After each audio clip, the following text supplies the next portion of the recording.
from the U.S. NRC, Office of New Reactors, Division of Site Safety and Environmental Analysis, to go over the NRC SHAC Level 3 process.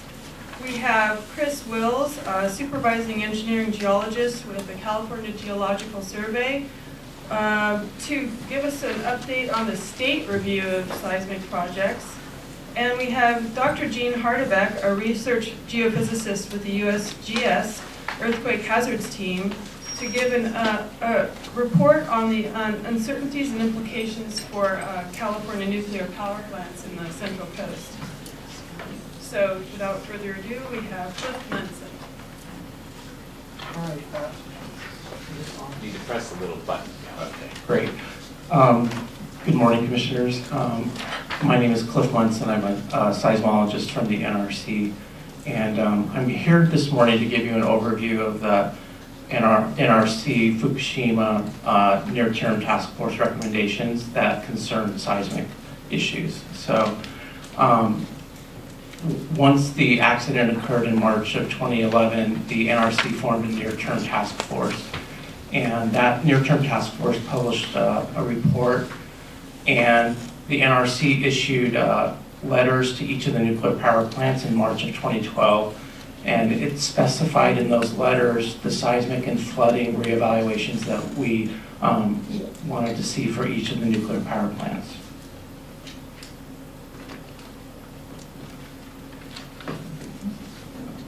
So let me go over the seismic recommendations. I'm primarily going to talk about recommendation 2.1. Recommendation 2.1, the first step is a seismic hazard evaluation for each of the nuclear power plant sites. That hazard evaluation is done in a probabilistic fashion using our latest methods.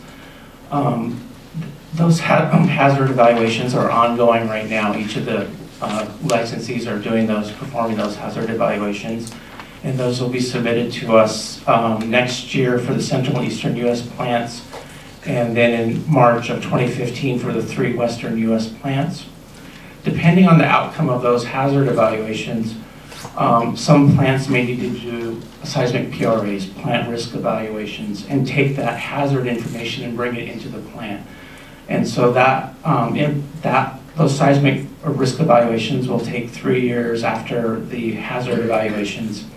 And then depending on the outcome of that, the NRC would perform regulatory actions after those.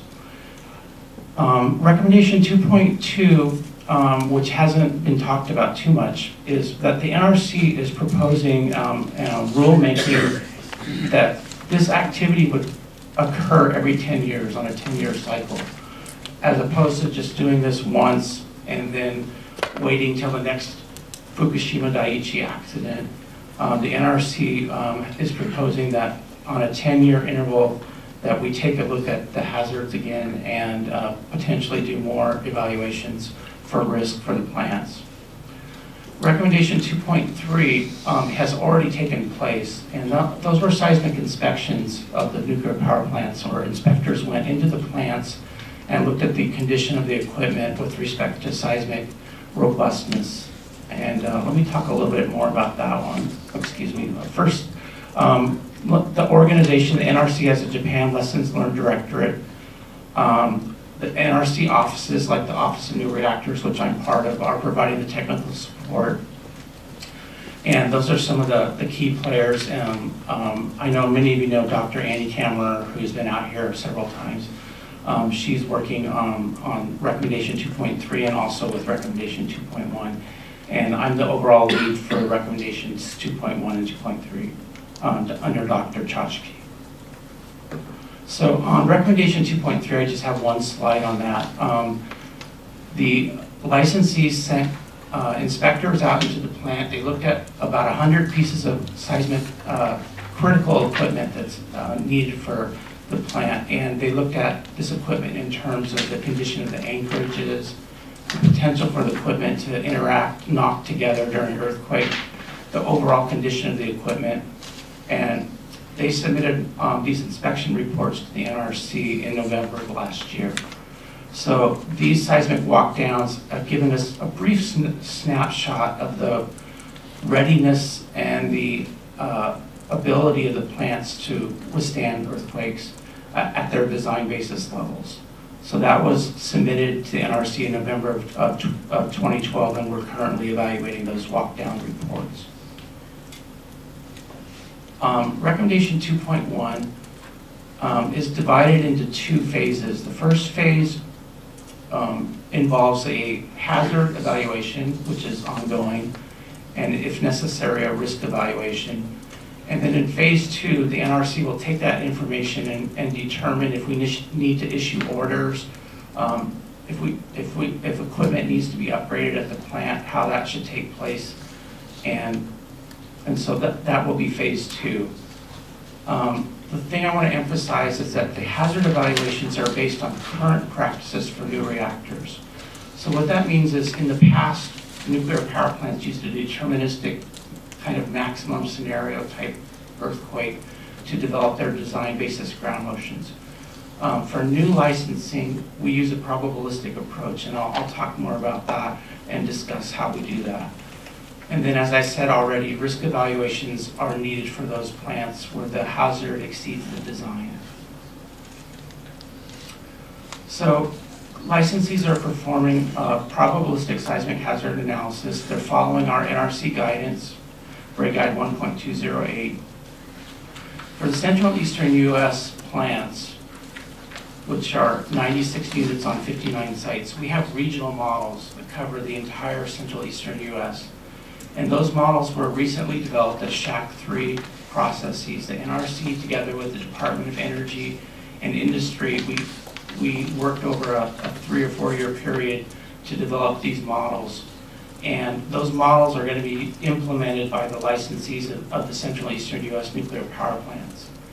In the Western U.S., which now are 3 sites, Palo Verde, Columbia, and Washington, and Diablo, we don't have a regional study for the Western U.S. So each of those nuclear power plants are performing SHAC Level 3 studies. And then those studies will be used to develop ground motion levels that we will evaluate. So let me talk a little bit more about those. What is the SHAC process? The SHAC process is a structured framework for conducting these multiple expert assessments, and they're basically model building exercises that are used as input to the seismic hazard. These procedures are defined by the Senior Seismic Hazard Analysis Committee, and that committee was, those procedures were developed in the 1990s. The chairman of that committee was Dr. Bob Budnitz, and he's still a consultant to the NRC. And so let me talk a little bit more about those features of the SHAC process. So it's a comprehensive collection of available data, models, and methods. There's structured formal workshops with interactions and key participants in those workshops. The objective is to create a model that incorporates the range of views that are present in the broader technical community. And there's a rigorous peer review of the entire process. So this is just an example of the SHAC Level 3 process. Some of the key issues here, there's 3 workshops, Workshop 1, Workshop 2, and Workshop 3. The key players are the technical integration team and the participatory peer review panel. So the technical integration team is tasked with developing the model, either a seismic source model or a seismic ground motion model. And the participatory peer review panel follows this process along and to make sure that the SHAC process is carried out correctly. Resource experts are invited to these workshops, both workshops 1 and 2. Proponent experts, people with specific views about the faulting and different aspects of the earthquakes, are invited. And then workshop 3, which hasn't taken place yet for Diablo Canyon, they'll actually present their preliminary model and get feedback from the experts on their preliminary model. These models are then fed into a PSHA, probabilistic seismic hazard analysis. This is PG&E's website.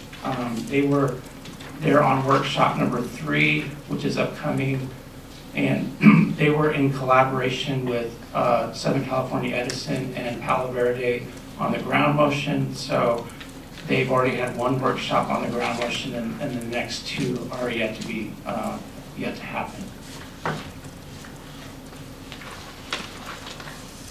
So the NRC is attending each of these workshops. We're sending our staff geologists and seismologists to these workshops.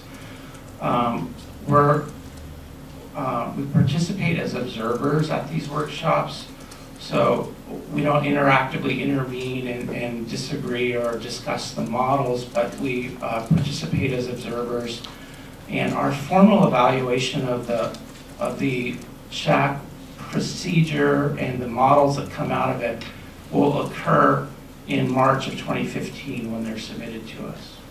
So over probably a year or more in time, we'll evaluate these hazard models that come out of these shack workshops and determine if they actually follow the shack guidelines. Some of the issues we look at are were all available data, models, and methods thoroughly considered. Do they adequately cover the models, giving them different weights? Do they actually explain that and justify that? And then do they provide a technical basis for their decisions and document the results? This last bullet, excuse me, let me just put it all over here so it's not confusing.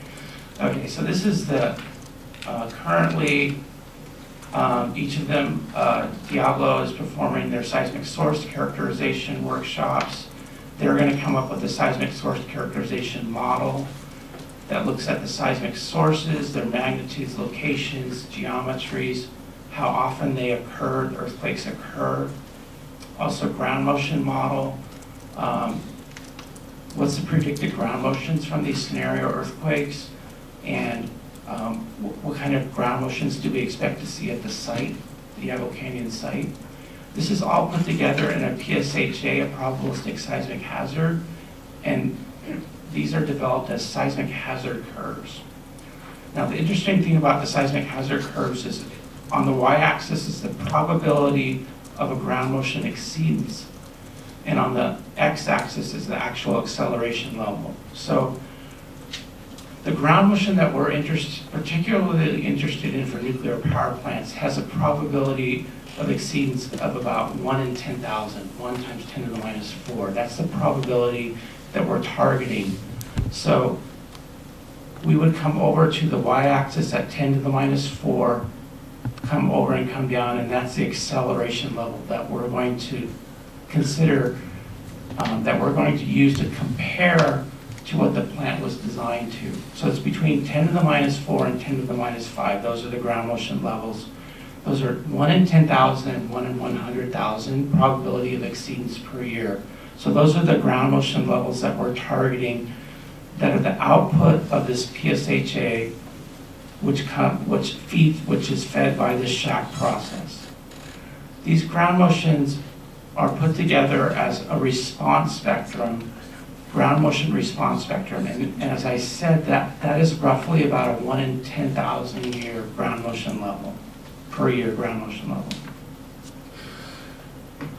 So we will take those ground motion response spectra, which are the red curves, and we will compare them to the plant design basis, okay? That's usually referred to as a safe shutdown earthquake. Now this is a ground motion level that the plant should be able to withstand and safely shut down key equipment and components.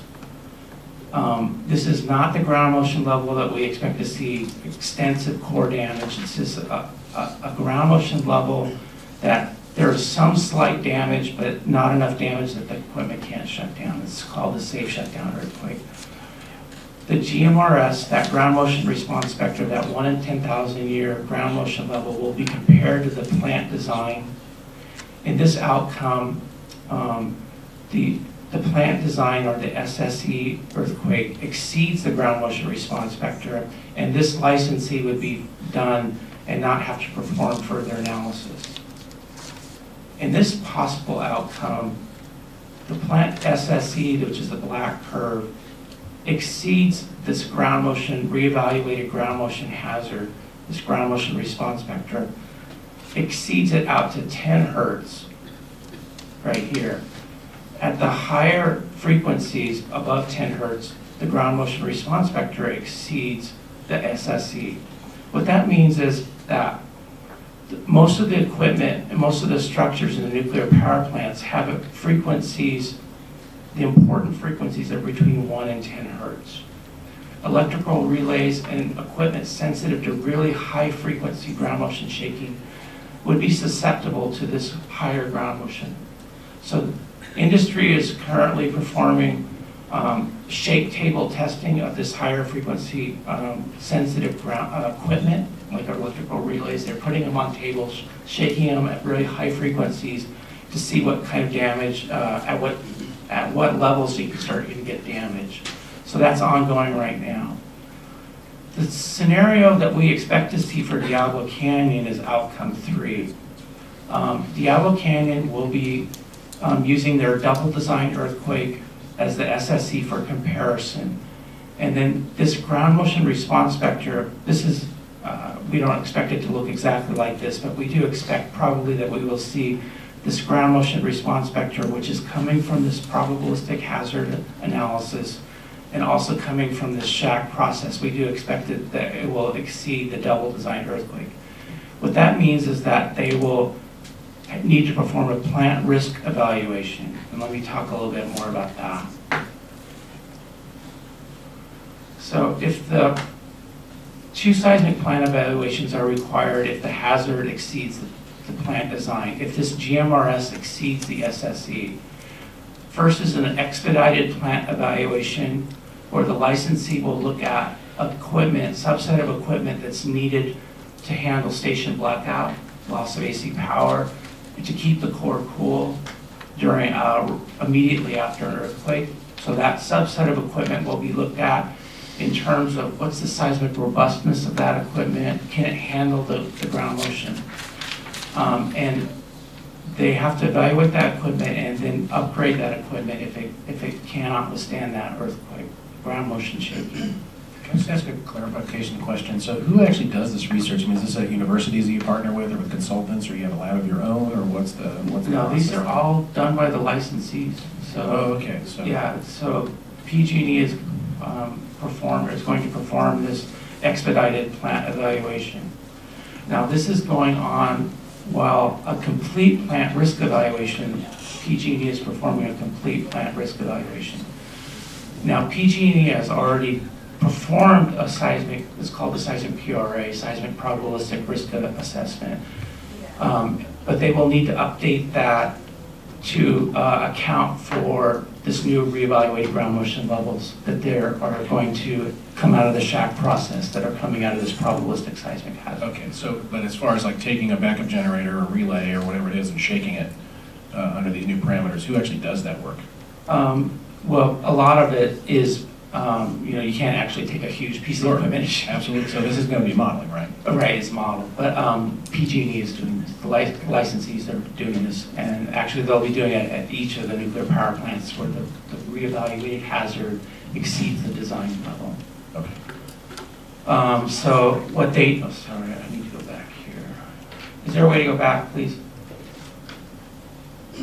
Presumably you provide the specs for that work, or you sort of right. them on so what you're expecting them to do exactly, so when they report it back to you, you can evaluate and make sure that's done right. Yeah, so we've spent the past actually 2 years working on a document that outlines the specific details of what we're looking for in terms of the hazard as well as the risk evaluation. The key parameters that we want to see, the documentation that we want to see, and as far as the plant risk evaluations, they involve modeling of the plant systems, looking at different accident scenarios for station blackout, loss of coolant accidents, everything that the earthquake can cause they use fault trees to determine pathways that lead to either damage or non-damaged states. And they look at the equipment in terms of its seismic capacity or fragility. This piece of equipment can withstand 0.5 G. Maybe this piece of equipment can withstand 1 G of shaking.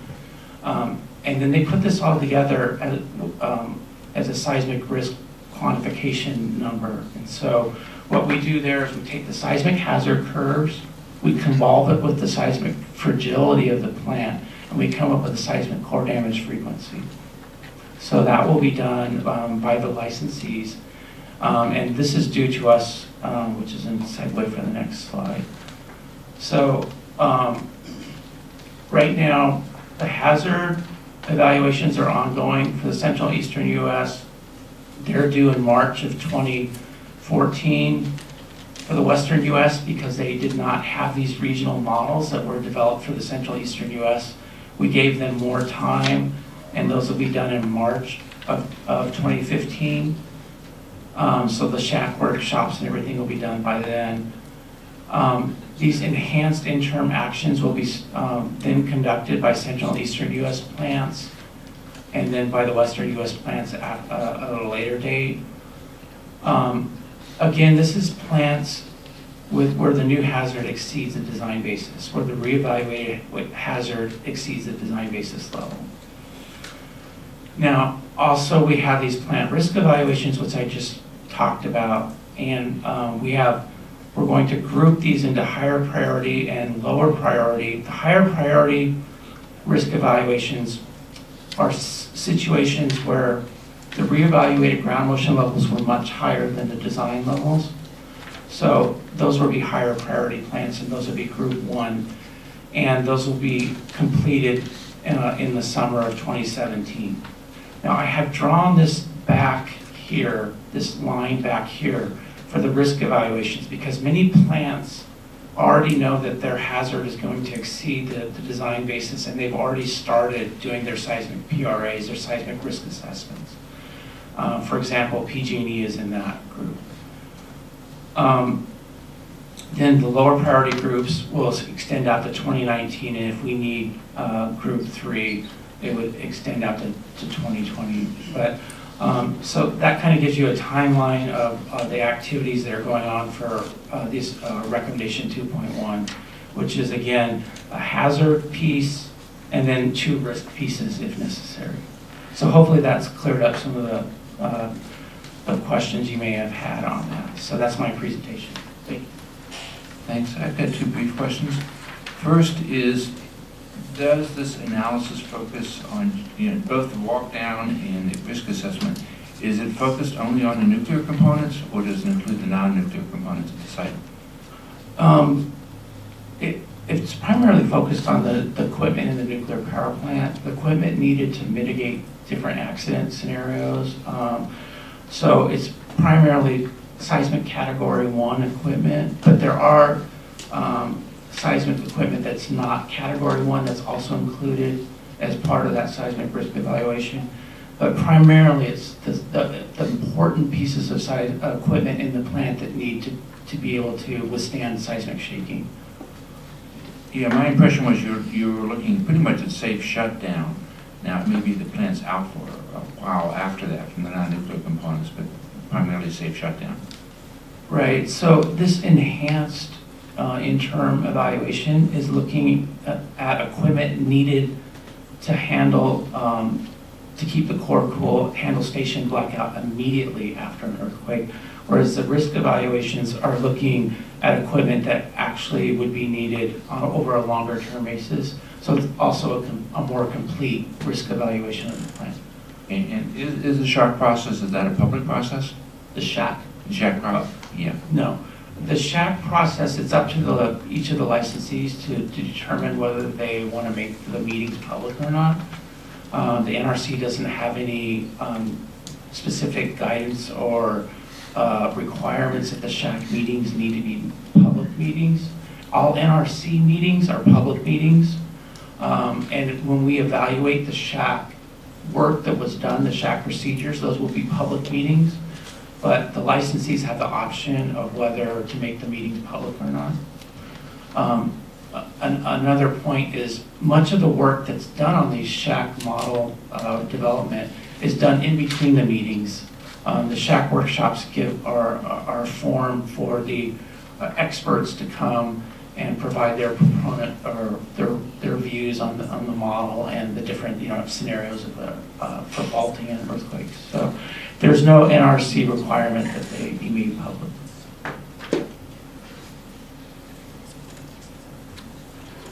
Thank you. Thanks for being here. Thank you.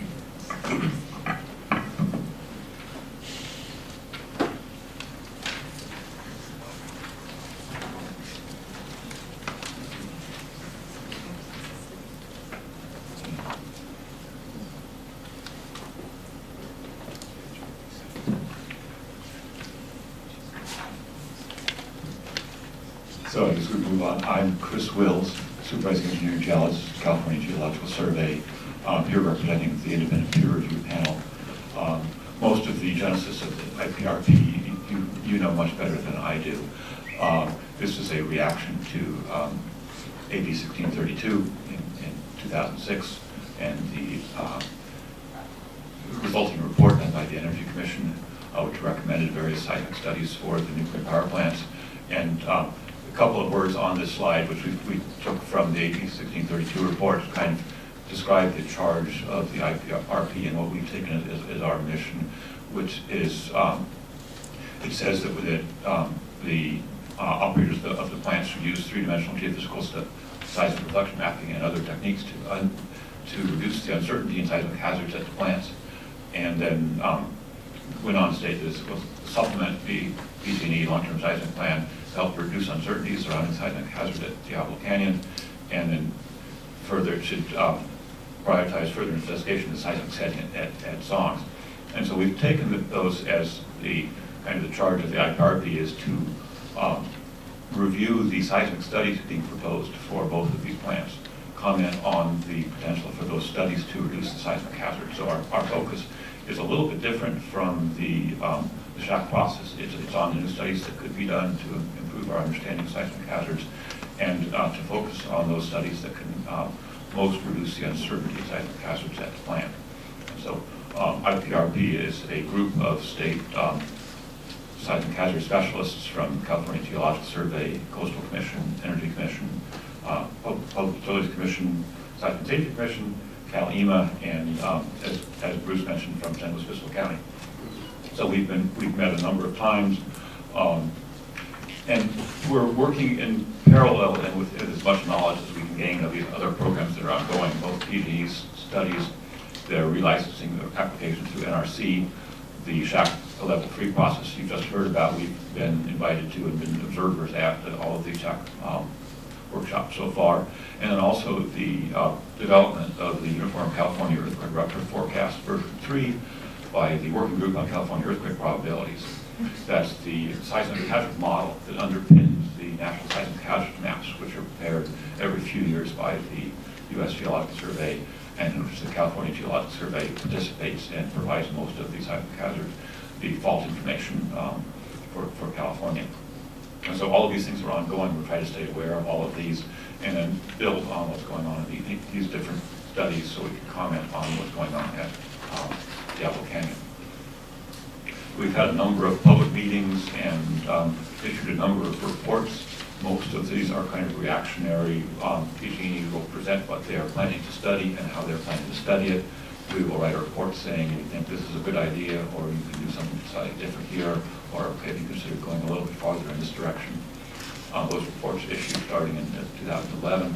And then we've transitioned into probably the next couple of reports in which we've done as thorough a survey as we can of what we know about a particular seismic hazard parameter, and then say how well does the existing data constrain that parameter, and what can PG&E do to decrease the uncertainty in seismic hazards by better understanding that parameter. Our IPRP report number 5, issued in March of this year, is the first of those. We focused on the slip rate on the Hosry Fault, say how well do we know this from all the past studies, what more do we want to know, and then what PTE could be doing to further work on that. I don't think it actually led to additional work, but it does provide additional encouragement for PG&E to do the kind of studies that Stu described earlier, where they're looking at these channels from low sea level stands across the Hospi Fault, and you can actually look at the, try to get a better idea of the slip rate on the Hospi Fault north and south of the plant.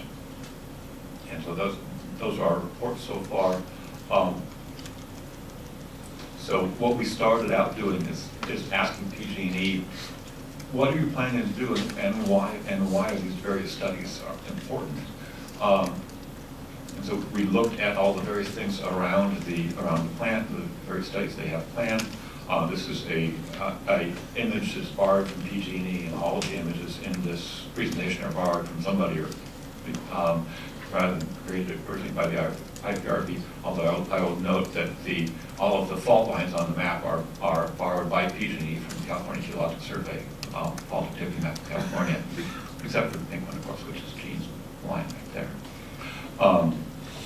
So they're doing a series of studies on the faults around the plant. The Hospi Fault is the big player in this. That's by far the highest contribution to hazard because it is the highest slip rate fault. Other important faults are the shoreline fault, other minor faults in the south side of the Irish Hills, and the also related faults on the north side of the Irish Hills. So we're looking at what can we learn about all of these faults, and how much difference does it make. And one of the important things on seismic hazard analysis is that you don't want to spend all of your effort trying to better constrain a parameter that doesn't make any difference. And so what we're trying to look at is in seismic source characterization. This is the same image that Stu showed earlier. In which of these parameters make a big difference in seismic hazard analysis. In terms of the top few, it's the slip rate on the Hospi Fault, because that is the highest slip rate fault in the region.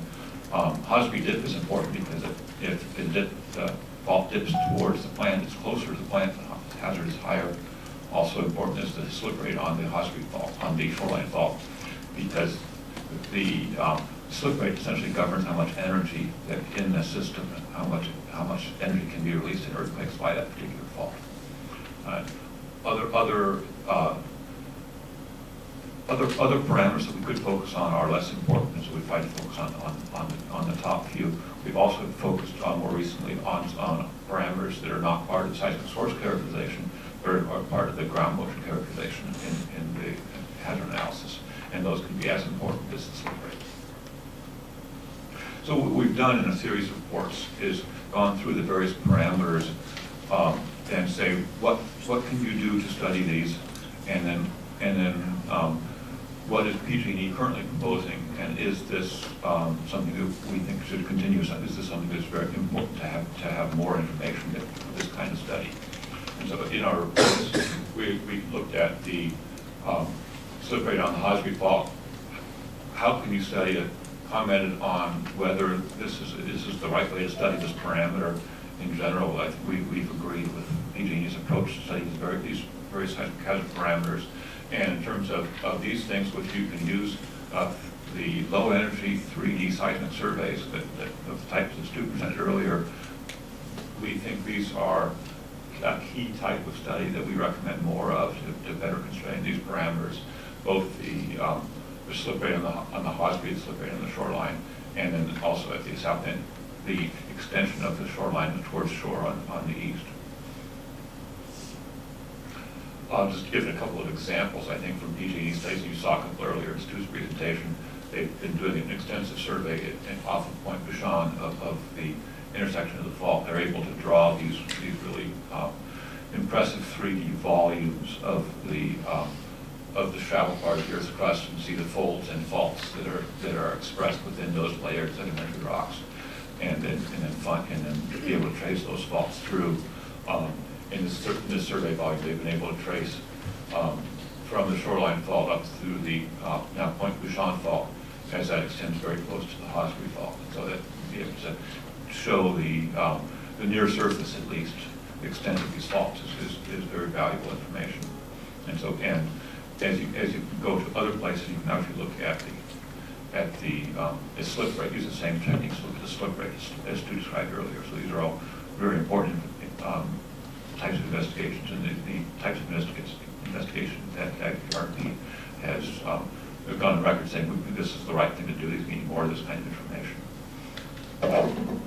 Other types of information are also can come from either 2D or high energy 3D on-land surveys, also things that Stu described earlier. The on-land surveys of the Los Osos fault and other thrust faults in the Irish Hills are critical to understanding both the slip rate and geometry of those faults. Potential for any other previously unrecognized thrust faults in the subsurface beneath the Irish Hills is something that it needs to be investigated, needs to be clearly understood, and so this is the right kind of investigation to do that. As Stu pointed out, there's a whole series of investigations they've done throughout the Irish Hills. Those are studies that they've been interpreting since they did those originally in 2011, 2012. We are hopeful that they will give a very good 3D image of the layers of sedimentary rock and the bedrock and where the faults are within that whole pile of geological material underneath the plant, and be able to give us a better handle on how active those faults are. Point out there's a whole series of investigations, and this is also mentioned, that were things that were best investigated by the high energy 3D seismic, and that includes the dip of the Hosbury Fault as it extends to depth into the seismogenic depths, how the Hosbury and shoreline fault interact at seismogenic depth, and then other details in the geometry of the shoreline fault. All were targets of the high energy 3D seismic.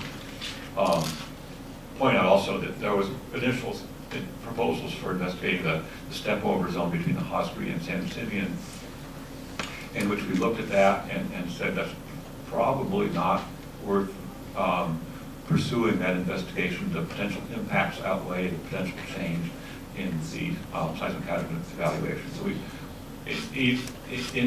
well in advance of the State Lands Commission and Coastal Commission, we looked at these and said, you probably don't need to pursue this one leg of it. The other ones we were supportive of getting additional information on these parameters. But as you've heard, the Coastal Commission decided the impacts of that kind of study was too great, and they denied the permit. Just to say, they just give you that same geometry of the different studies that were proposed of the shoreline and the Hosbury Fault and some of the other faults, those faults that come into Los Angeles today. Those are all things that there's no such thing as bad data about where the fault is and how they interact, but those were probably lower priority than the things like the slip rate studies that are ongoing, but these are things that would have helped constrain some of those parameters. Just a couple of words about the San Onofre research projects that were ongoing, and I guess some of them will get wrapped up in some way. There's a whole series of projects they had very neatly laid out in a phased approach to understanding the seismic hazards at San Onofre. What it comes down to is an image from one of our USURF workshops from John Shaw, Harvard. There's a Newport Inglewood fault zone offshore, and there's oceanside blind thrust offshore. It makes a really big difference to the hazard in Southern California, which one of those is the master fault. And then to put it in a little simpler two-dimensional diagram, we know there's thrust faults offshore. They deform some of the relatively recent sediments. We know there's in the near offshore, there's a strike slip fault. We don't know what happens when things get to seismogenic depths, because either the Newport Inglewood could continue all the way through the crust as a vertical fault and cut off these thrust faults, or the thrust faults could continue in seismogenic depths and cut off the bottom part of the Newport Inglewood. If that's the case, then the lower side of that thrust fault is beneath the coastline and beneath a lot of people besides a nuclear power plant that's about to be closed. So it's being closed. There's other ways to study this besides the high energy seismic that's being proposed.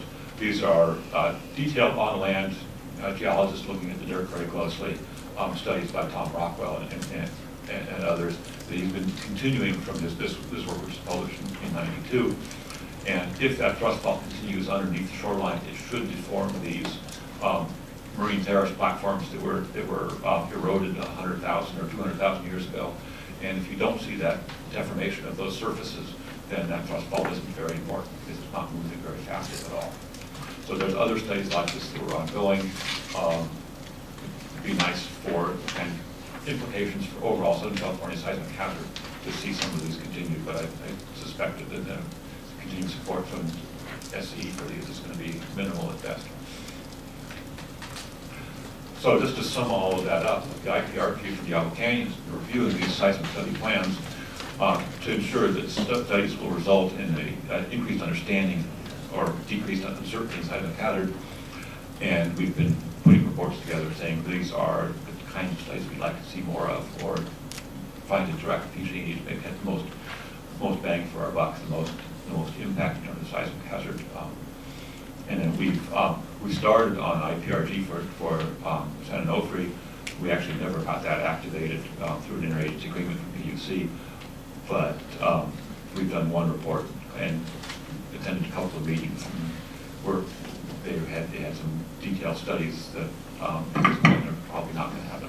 Well, what's your view of, just on the San Onofre studies, what's your view of what subset of the originally proposed studies might still be needed just because of the long-term issues there for storage? I don't know anything about the vulnerability or the design of storage facilities. Presumably there's going to be something there for the next... Presumably there's going to be something there for a long time. You can do your models to say whether that if you presume that the oceanside blind thrust is the master fault and that's the closest to the planet, and you put as high a slip rate as you can allow on it, and then you calculate your ground shaking from that, then you basically look at the worst end of the parameters and compare that to your design for your storage rather than for your existing plant. I suspect these storage facilities, maybe pretty much comments, I suspect there's going to be a more resilient kind of structure than an operating plant. So you might have an initial study just to put a bound on the possibilities and see if you need to. I think you could look at the sensitivity of the seismic hazard analysis to some of these parameters that you don't know very well. It's the kind of thing we're doing already, and say, does this exceed the design parameters for your storage facility rather than for your plant? Thanks. Any other questions? Actually, I guess the general question, in terms of looking back at the process PG&E has gone through, what would be your takeaway in terms of lessons learned? I think what they've gone through, the process they've gone through in terms of the investigation process or the permitting process. Yeah, investigation and permitting. In general, I think they've been pretty good in focusing on what is important for understanding the seismic hazard of the plant. I think when AB 1632 was enacted, there wasn't a very good understanding on how much effect some of the information you would get from a seismic, high-energy seismic survey, how much effect that would have on seismic hazard analysis of the plant. I don't think there was that feedback in terms of both the Energy Commission report and the original legislation didn't have that feedback from the people who did seismic hazard analysis saying, what are we going to learn from this and how much this is going to change our knowledge of seismic hazards of the plant. And so I think that's kind of a key takeaway. The investigations that have been done to date, I think, are focusing on the right things, which are dominantly slip rate on the faults. And those are things you learn dominantly from the low energy seismic of the near surface expression of the faults. I have another. Did you have another one? No, it's nothing. Okay, just one other, and this is a more general. you seem like the guy on the panel today that could maybe answer this. It's a more general question, but so a lot of resources have gone into this, and I'm kind of just wondering how much new technology was developed or deployed, or new methods were used in this process. I mean, was it pretty much lifted from the oil and gas industry and those kinds of, geomorphic, those kinds of investigations, or was this really a new thing that created new knowledge that has some value potentially in some other area? I'm not really familiar with how the process is. A lot of the high energy seismic is the techniques that are used in the oil industry. I'm not sure who else uses or has used, and maybe Stu can give some more insight on this. The 3D low energy of the very near surface materials is not something you would ever do for oil and gas exploration. It's something that is applicable and is stunningly useful for fault evaluation of the near surface. And so this kind of a really detailed survey of the near surface sediments as they interact with faults is something that is new and I don't think seen before. Thanks. And just the reason I ask is because if this does have some value, for emergency planning, for looking at our urban areas somehow, or understanding, broader impacts of seismic activity, that there could at least be some upside to this investment, right? All of these, and just a little bit of more background. I've been very involved in the development of the USERF, Uniform California Earthquake Forecast, a member of the Working Group on California Earthquake Probabilities, currently a member of the advisory panel for the National Seismic Hazard Maps. And all of this kind of information, anything we know about fault activity, does get folded into that. And those seismic evaluations that are done for all the state of California nationwide underpin the building code. And so that this information gets used for ordinary buildings and is very broadly applicable beyond these maps. Great, thanks for that. Thank you very much for being here, that was helpful. So let's move on to the next speaker.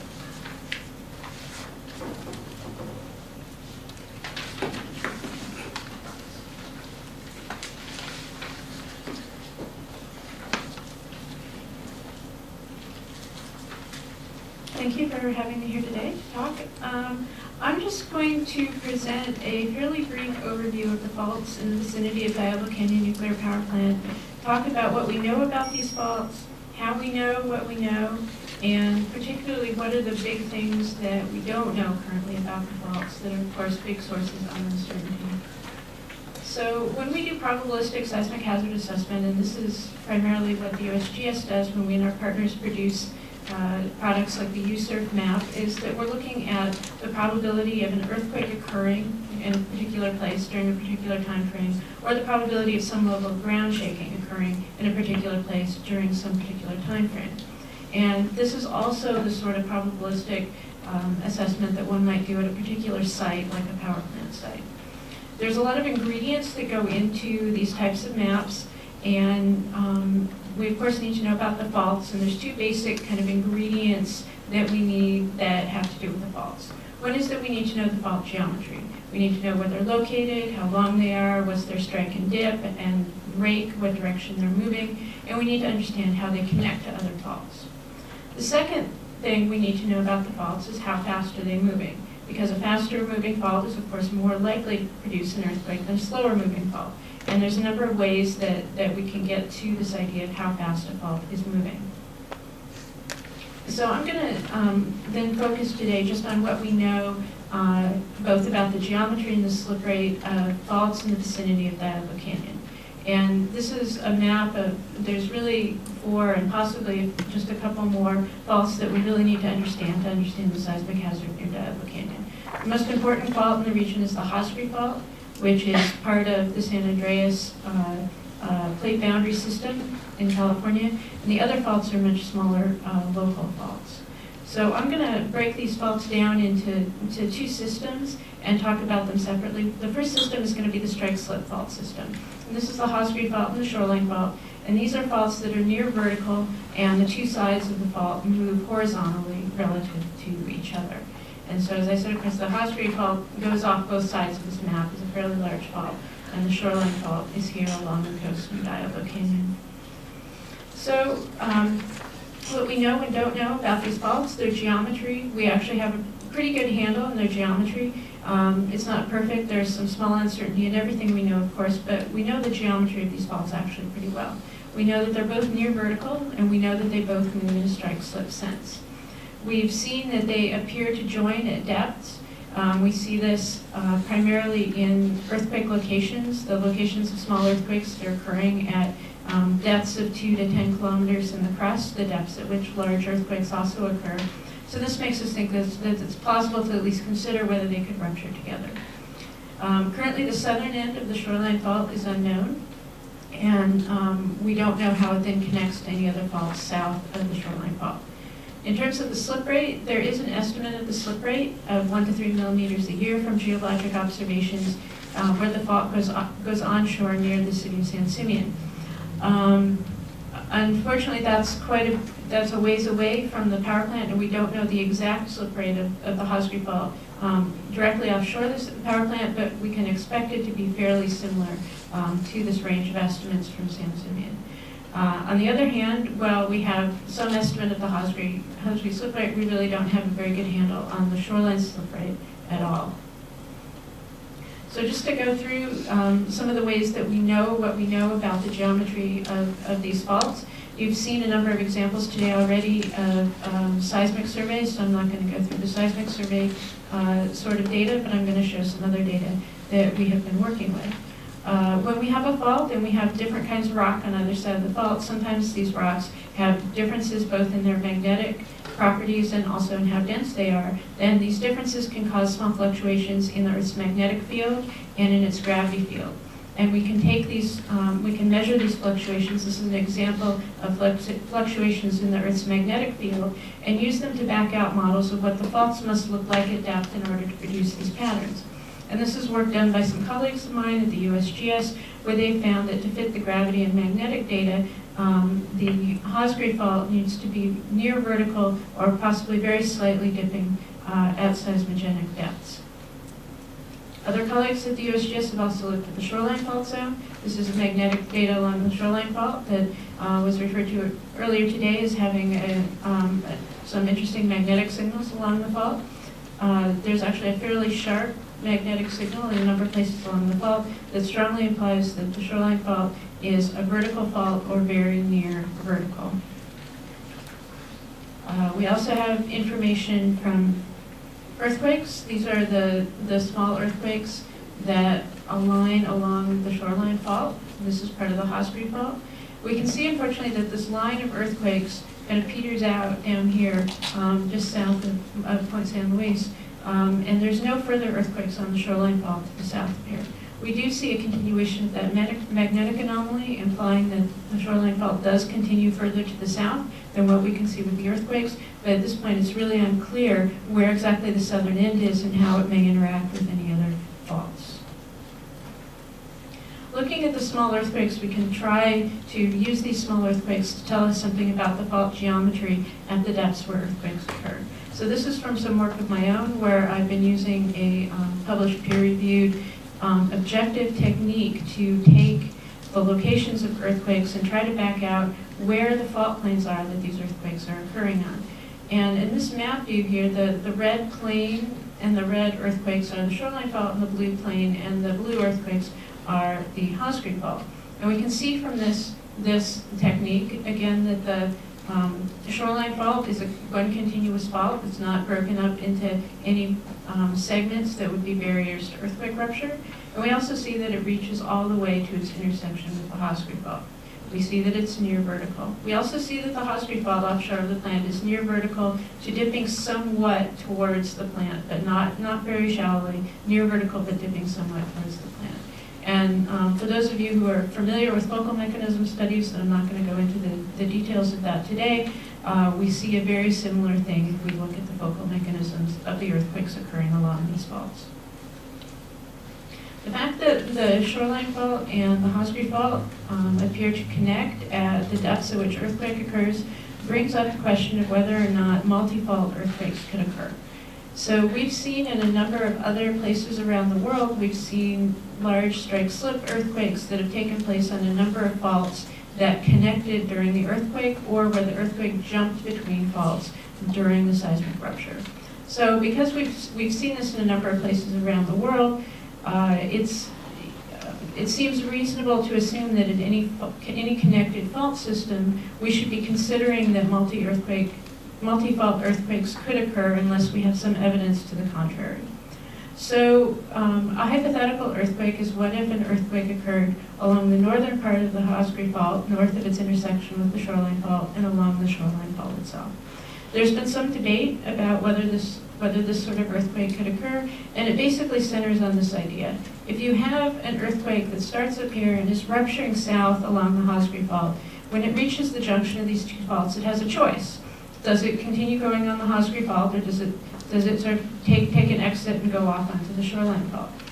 And there's been some modeling studies that suggest that in this particular configuration, this earthquake would almost certainly continue to go on the Osprey Fault. However, the work that's been done to date, the modeling work that's been done to date, that suggests this is actually fairly simple work that includes some very simplifying assumptions about the fault structure, about the stresses acting on faults, and about how the strength of faults evolves during an earthquake.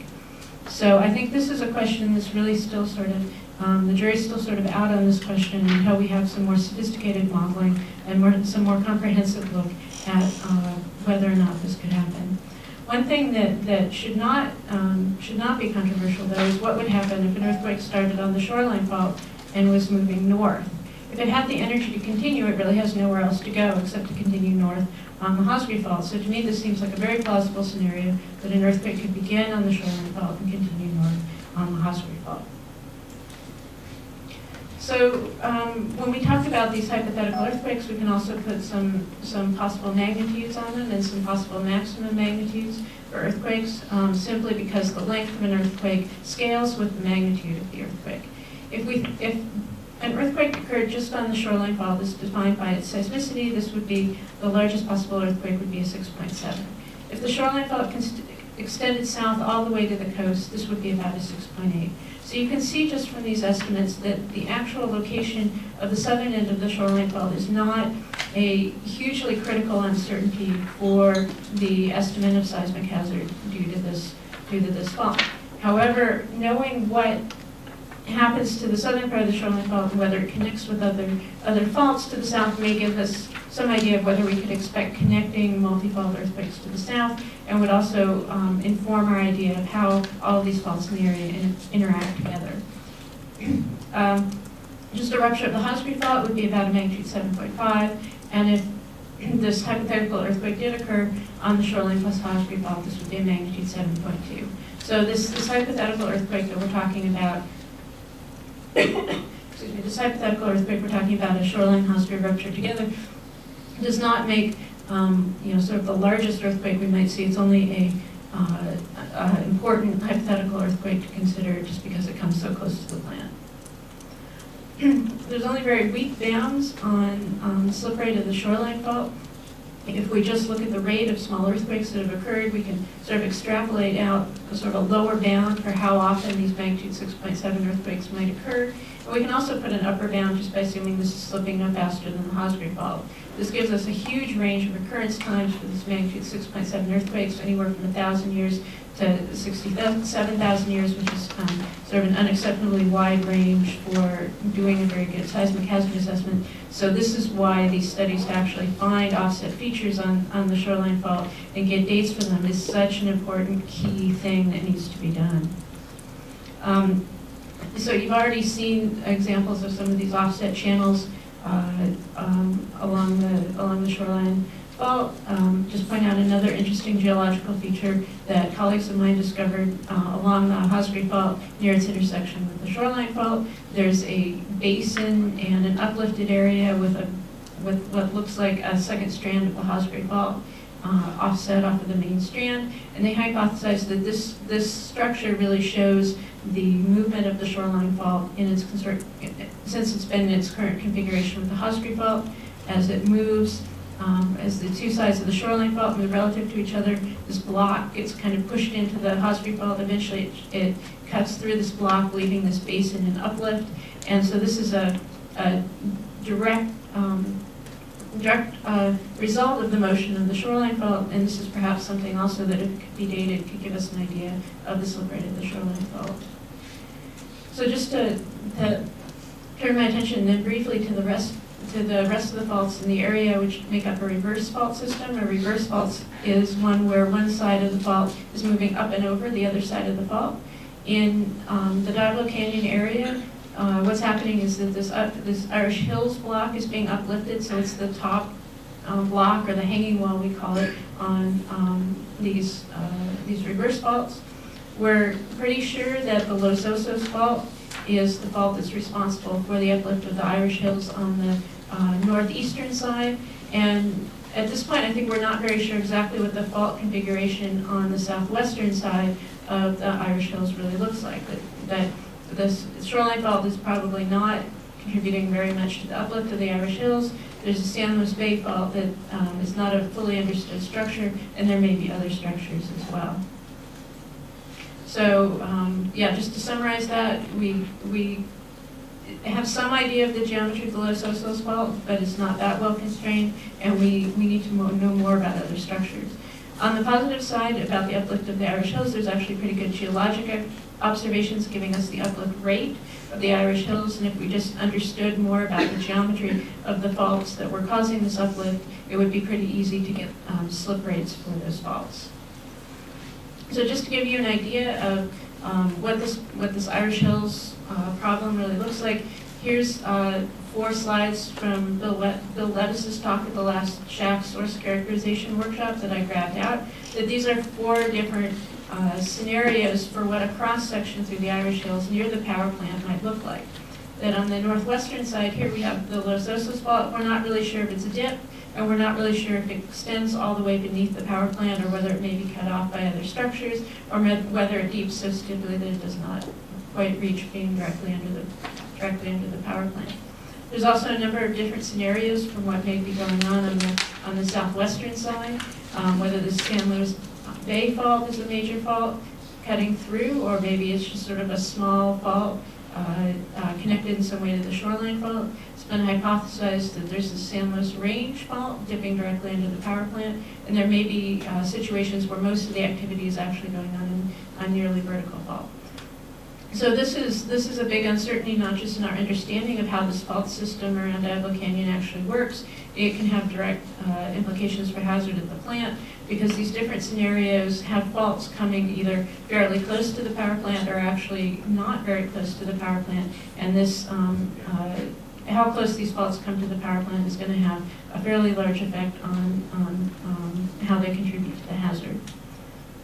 So my work is working with small earthquakes, and just to show you that it's very difficult to really figure out where the faults are under the Irish Hills from the small earthquakes. There's just a couple of cross-sections across the Irish Hills. And you can see that this is kind of a mess, so this is a thing that we need to continue working on. So I'm just going to sum up by kind of highlighting what I think are the kind of 3 biggest unknowns at this point about the fault system around Diablo Canyon. I think the biggest unknown at this point is really the fault geometry beneath the Irish Hills.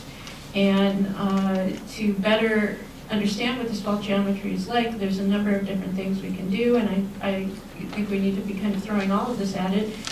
Various sorts of imaging, the seismic imaging, using these gravity and magnetic fields, further geologic work, and further work on these small earthquakes that may give us some idea of what the fault system looks like at depth. The slip rate of the shoreline fault is also a very important unknown, and this is why those offset geological features that have been imaged with the shallow seismic imaging are important, and hopefully they'll give us some better estimates of the slip rate on the shoreline fault. One thing that comes up sometimes when we talk about slip rate of faults is that on land we can often get a slip rate for the fault just by putting GPS units on either side of the fault and watching how fast they move relative to each other. And there is actually ocean bottom GPS technology. Unfortunately, it's quite expensive, and given the relatively low slip rates of the faults in this region, it would take a very long time to actually get an answer using that technology. And so I think my big third unknown is really the southern end of the shoreline fault. And as I said, that maybe doesn't tie immediately into uncertainty and seismic hazard at Diablo Canyon, but it may also help us kind of fill in how all these faults interact with each other and give us a better idea of basically how this fault system works, which in the end should give us a better handle on the seismic hazard. Thank you. Thank you very much. It was fascinating. So I guess you started to answer the question that I was going to ask, which is sort of how much of the, in order to understand these, the uncertainty in these secondary faults better, how much of the work could be done on land versus in the ocean? I mean, I think that's a pretty critical point just from the get it done perspective. Yeah, I mean, I think this issue of the faults under the Irish Hills, there is an extension of the Los Osos Fault offshore, and there may be things we need to understand in the near shore, near the shoreline fault. But I think a lot of that could be addressed through on-land studies. Great. And then I guess just trying to get a sense of the relative uncertainties here. In your view, overall, where are the biggest uncertainties, seismic uncertainties, with respect to the just what the risk is to the plant? Is the critical frontier here the Irish Hills, the secondary faults going inland, or sort of how those stack up relatively? So in probabilistic seismic hazard, this probabilistic seismic hazard tends to upweight the importance of the biggest, fastest moving faults.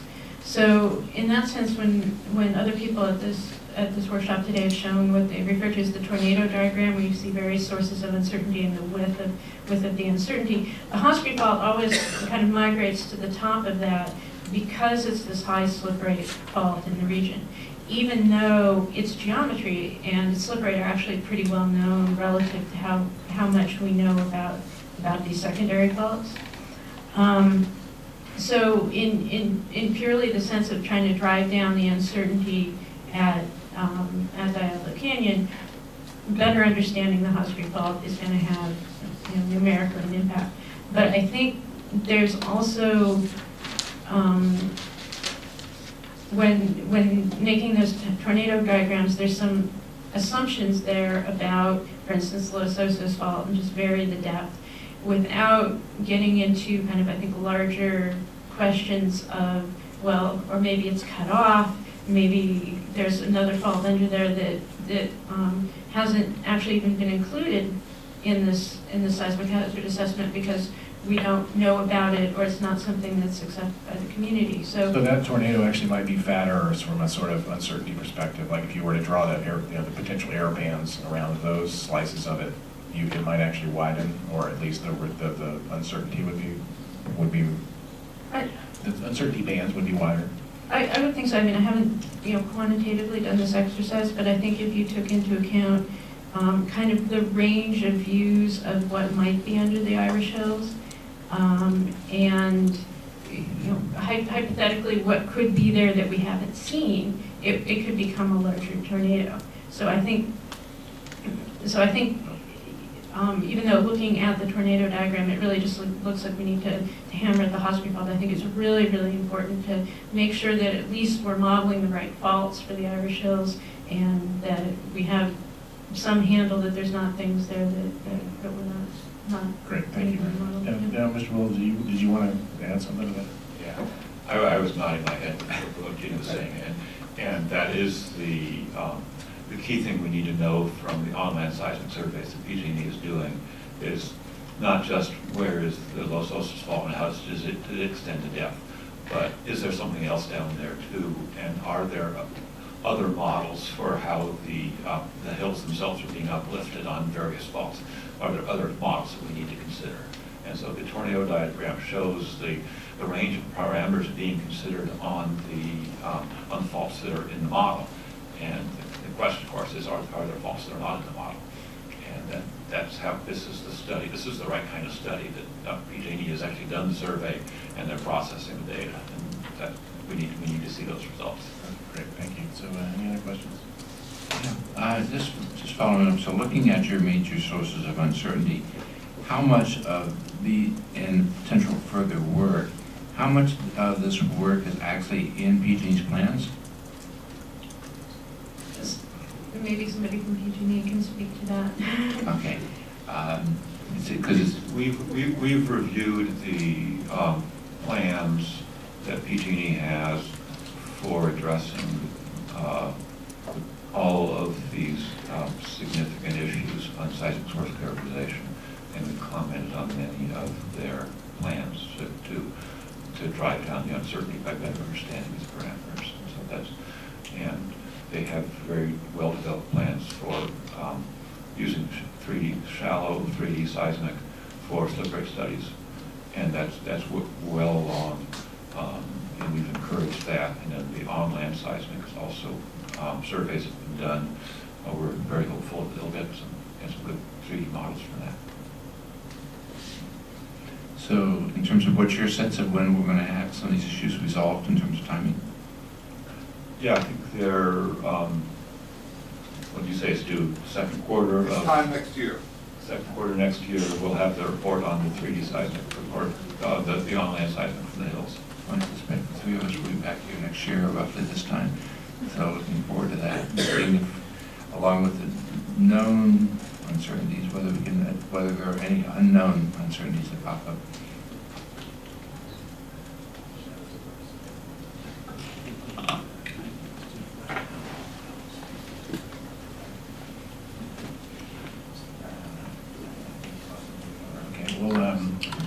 You all have been incredibly informative, and I think, not being an expert in this field, I am a little saturated. I don't know about the audience, but it's difficult to come. I don't want to come up with questions just for the sake of coming up with questions, and would probably rather just bring 10 minutes early before lunch, and get back at, say, 10 minutes of 2. I think that would put us more in line with traditional lunch, right? Thank you. Thank you very much. Thank you very much, and we'll see you all in the afternoon.